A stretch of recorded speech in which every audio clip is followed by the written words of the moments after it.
Alright, now first up is going to be a 2007 state quarter, a Washington state quarter. Now this coin was struck on a defective planchet. And we can see that there here on the left side of the coin where the planchet is cracked there going through the side of the coin. Now here on the obverse of the coin we can see that as well. So, you know, defective planchets, again, you can look for this on other denominations of coins, pennies, dimes, all that good stuff, not just, you know, this specific quarter. And there's going to be ones that look quite different for defective planchets. But this is a good start of what to look for. Now this quarter only weighs 5.3 grams as a result of that mint error taking place on it. It is graded by PCGS at a mint state 62, and this quarter sold for around $130. 130 bucks. Alright, now here's another state quarter from 2007. Very, very awesome. Now, I don't expect anybody to find something like this in a coin roll, but I had to add this into the video.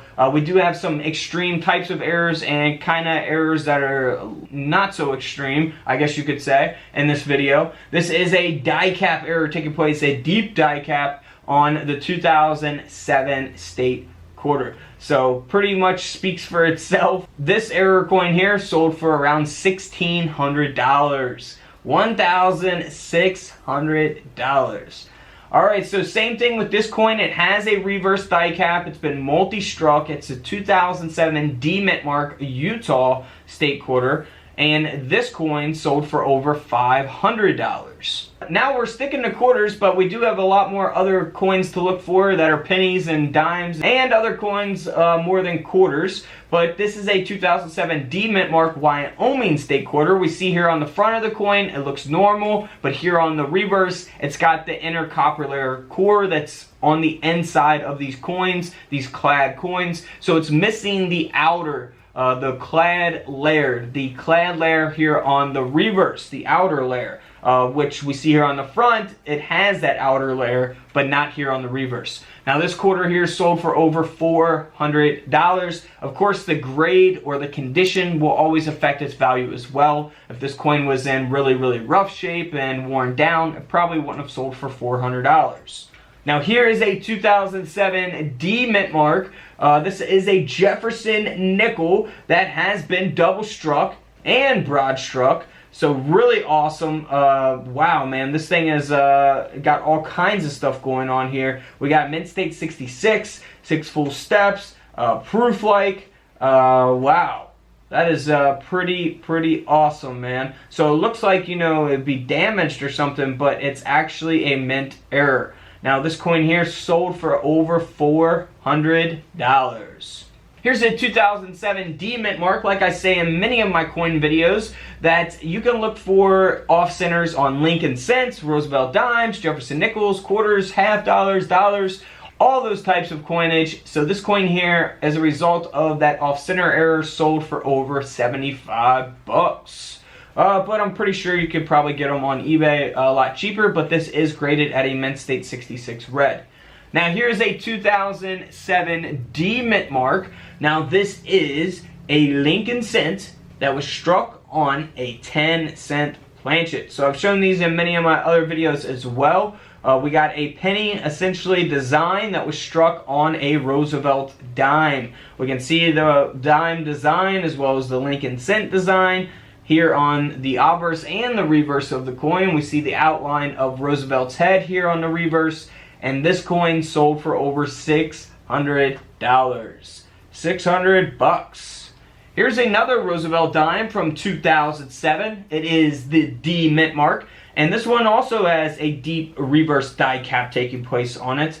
You know, die caps can look different on various different coins. There's various different types of die caps. They're all not going to look exactly the same. But this coin here is pretty obvious. You know, if you found something like this, you would probably definitely want to get it graded. In my opinion, this coin sold for over $450 with that mint state 62 grade. Let's move on to another dime from 2007. This is the P Mint Mark. And we see here on the obverse of the coin that we have these cuds where it's basically a die break taking place. It's a major shattered obverse die. So that is really, really awesome, man.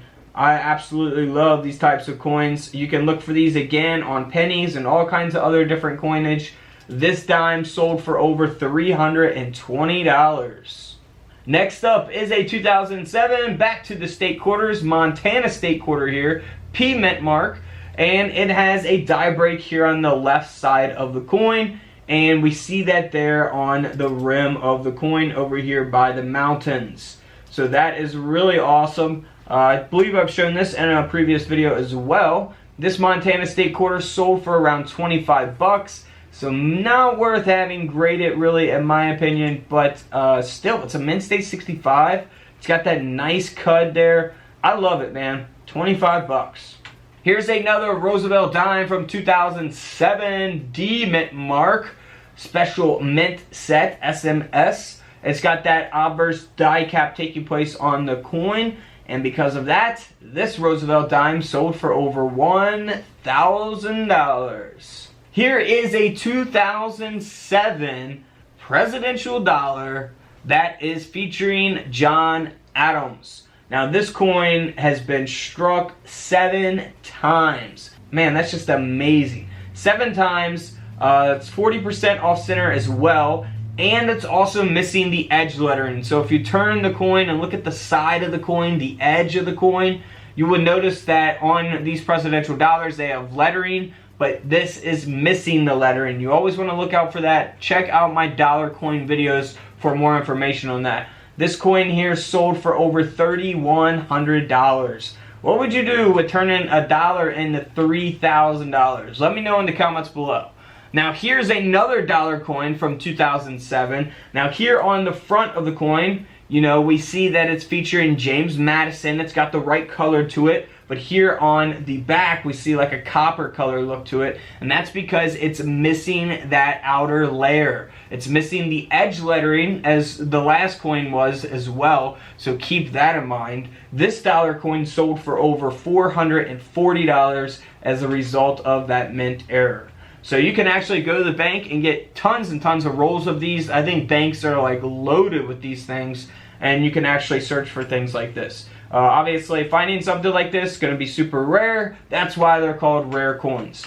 Now here is a 2007 dollar coin that was actually struck on a nickel planchet. So a dollar struck on a 5-cent coin. Man, awesome, featuring George Washington. We see that the whole design of the dollar, of course, is not going to fit on that nickel planchet. And this coin sold for over $17,000. 17 grand.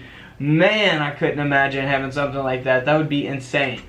Now here is a 2007 D mint mark struck on an elliptical planchet. Again, elliptical planchets are not just, you know, for the 2007 Jefferson nickel. It could happen on various different coins. And it only weighs 2.9 grams as a result of the mint error. This coin here sold for over $275. Now here is a 2007 P mint mark Roosevelt dime. Now this coin has been struck off center, so it's pretty self-explanatory. We look at all kinds of different off centers in many of my videos. This coin here sold for over $50 as a result of that error. So I don't know, maybe not worth getting graded for that one, 50 bucks, but hey, it's worth 50 bucks. Now here's another example of a shattered die. So we got that retained cud. It's a die break taking place here. Now these are just awesome. I absolutely love coming across these and seeing pictures of them that people send me through email. Absolutely love them. This coin here sold for over $220. 2007 P mint mark. Here is another state quarter, the Montana state quarter that has been struck on a 2007 D mint mark 5-cent coin, so a Jefferson nickel. Really awesome. This coin here sold for over $3,200. So always be on the lookout for stuff like this, man. $3,200. Now here is a proof coin. It is a Utah state quarter. It's the 2007 S mint mark, of course, because it's the proof coin. This coin was struck on an elliptical planchet as well, and this quarter sold for over $1,300. $1,300. Alright guys, don't forget to subscribe in the middle, check out the videos to the left of me, and until tomorrow, I'll see you on the comment section below. This is Couch Collectibles, and this is where I disappear.